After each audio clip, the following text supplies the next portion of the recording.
यीशु प्रभु के सामर्थी नाम में हमारे सभी मसीह भाई बहनों को जय मसीह की। परमेश्वर के अनुग्रह से हमें फिर से एक अवसर मिला है धन्यवाद देने के लिए। अपने आप को प्रियो परमेश्वर के हाथों में पूरे विश्वास के साथ समर्पित कर दें।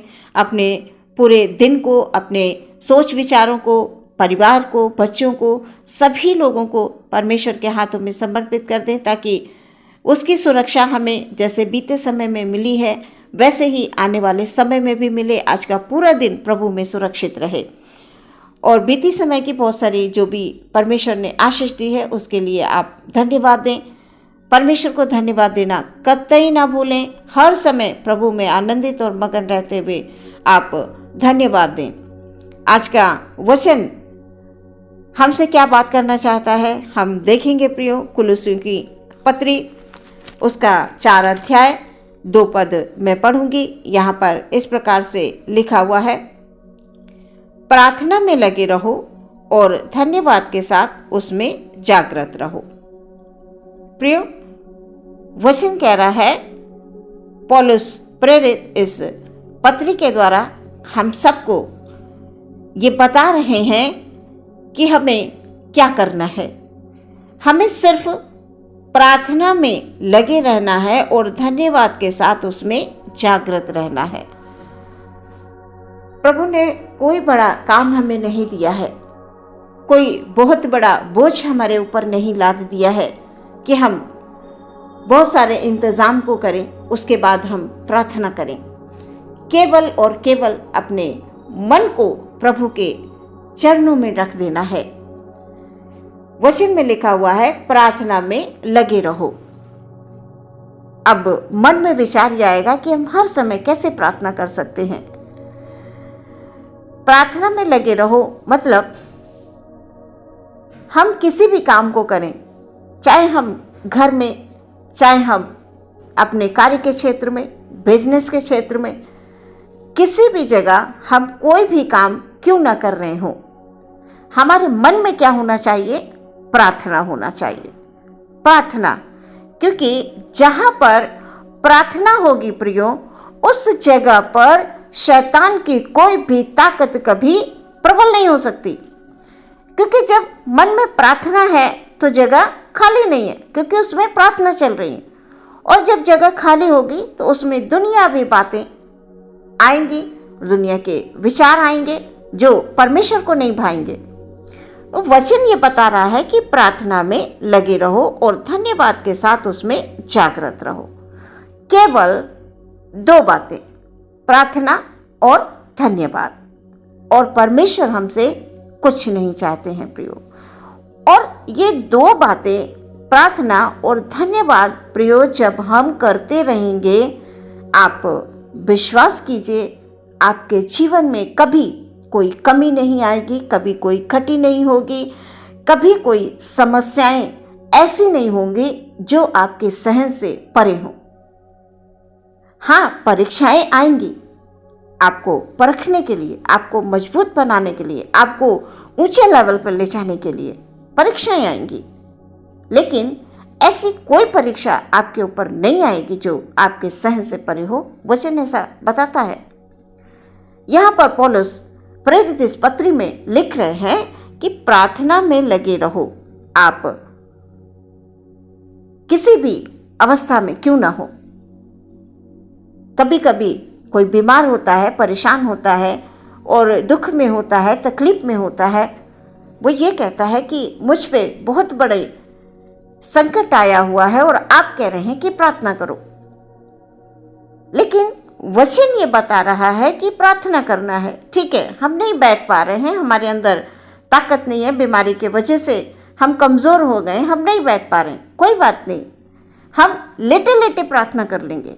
हमारे हृदय हमेशा वचनों से जुड़े रहने चाहिए।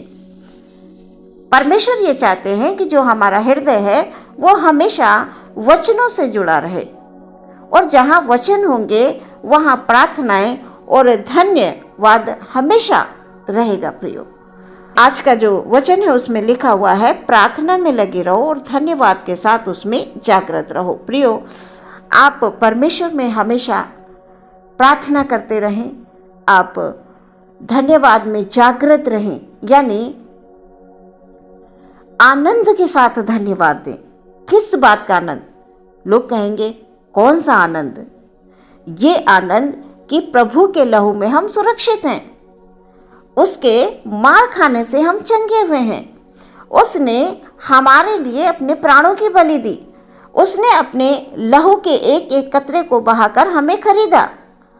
हमें इस बात का आनंद, वो आनंद नहीं बहुत सारा धन दौलत प्रभु ने दे दिया है, हाँ भाई बहुत बहुत धन्यवाद, प्रभु ने बहुत कुछ हमारे जीवन के लिए जो संसार में चाहिए उसका आनंद, वो आनंद नहीं। संसार का आनंद प्रियो तनिक देर का होता है, लेकिन जो आत्मिक आनंद है वो हमारे साथ अनंत जीवन तक रहता है, अनंत जीवन तक। तो इस बात में हमें हमेशा परमेश्वर में आनंदित और मगन रहते हुए प्रार्थना में लगे रहना है और धन्यवाद के साथ उसमें जागृत रहना है। अपने परिवार में भी बैठकर हम इन बातों को शेयर करें प्रियो, कि परमेश्वर हमसे और कुछ बड़ा काम करने के लिए नहीं कह रहा है। परमेश्वर हमसे सिर्फ इतना चाहता है कि हम आनंदित रहें, मगन रहें, किसमें? प्रभु में। आज संसार में लोग आनंद ढूंढ रहे हैं, संसारिक आनंद। कई बार अपने दोस्तों के साथ हैं, उनको बहुत आनंद होता है, कई बार वो और भी कई तरह के संसार के बहुत सारे ऐसे काम होते हैं जो करके लोगों को आनंद मिलता है। कितनी देर का आनंद मिलता है? तनिक देर का आनंद मिलता है, फिर बाद में लौट के आना तो उसी जगह पर है। लेकिन परमेश्वर के वचन का जो आनंद है वो संसार के अंत तक रहेगा हमारे साथ। वो आत्मिक आनंद है प्रियो, वो हमसे कोई भी जुदा नहीं कर सकता।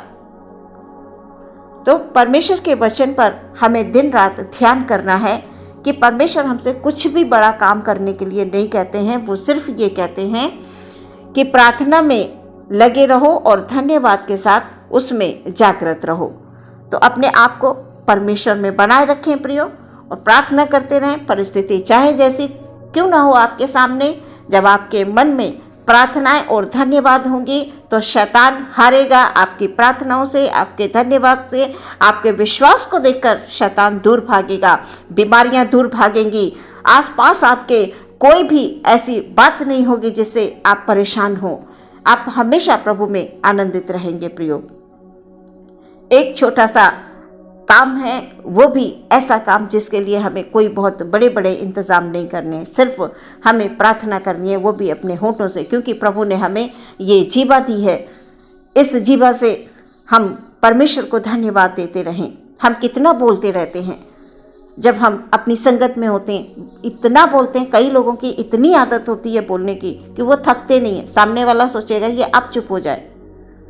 तो जितना हम संसार की बातों को बोलते हैं उतना अगर हम प्रभु को धन्यवाद देंगे और प्रभु के लिए हम हमेशा मन में आनंदित रहेंगे और होठों से हम धन्यवाद देते रहेंगे प्रियो, तो सच में उसका प्रतिफल हमारे जीवन में वो प्रतिफल होगा जिससे शैतान हार जाएगा, जिसे देखकर शैतान भाग जाएगा।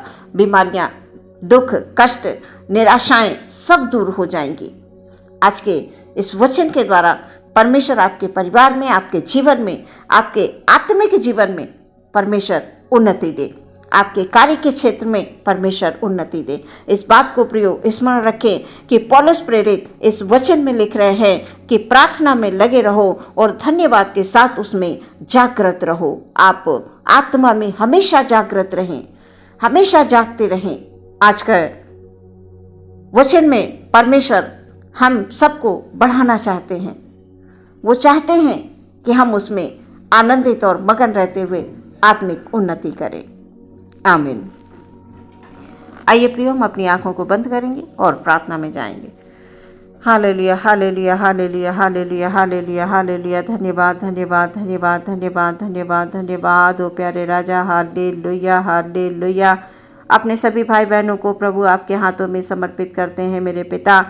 जैसा कि आज हमने वचन पढ़ा कि प्रार्थना में हमें लगे रहना है। हालेलुया। हमारे भाई बहनों के जीवन में परमेश्वर प्रभु हालेलुया, हालेलुया, कभी कोई कमी ना हो, कभी कोई घटी ना हो। परमेश्वर प्रभु वो तुझ में आनंदित रहते हुए अपने हाथों को उठाकर आपको हमेशा धन्यवाद दें, हमेशा धन्यवाद दें, हमेशा आत्मा में जागृत रहें और प्रार्थना में लगे रहें। हालेलुया। किसी भी कार्य के क्षेत्र में क्यों ना हो, प्रभु आत्मा में हमेशा वो प्रार्थना करते रहें। ऐसी उनको आत्मा दे परमेश्वर। हर एक संसार की बातों से जो गलत हैं, जो गलत सोच है, गलत विचार है, गलत संगति है, परमेश्वर प्रभु आप उनको बचाएं प्यारे परमेश्वर प्रभु, ताकि आत्मा में हमारे भाई बहनों की उन्नति हो। हालेलुया। क्योंकि हमारा परमेश्वर हमसे कोई बड़ा काम करने के लिए नहीं कहता है, वो हमेशा यही चाहता है कि उसके लोग प्रभु में आनंदित रहते हुए उसको धन्यवाद दें और प्रार्थना करें। और सच में प्यारे परमेश्वर, हमारे भाई बहनों का जीवन प्रार्थना में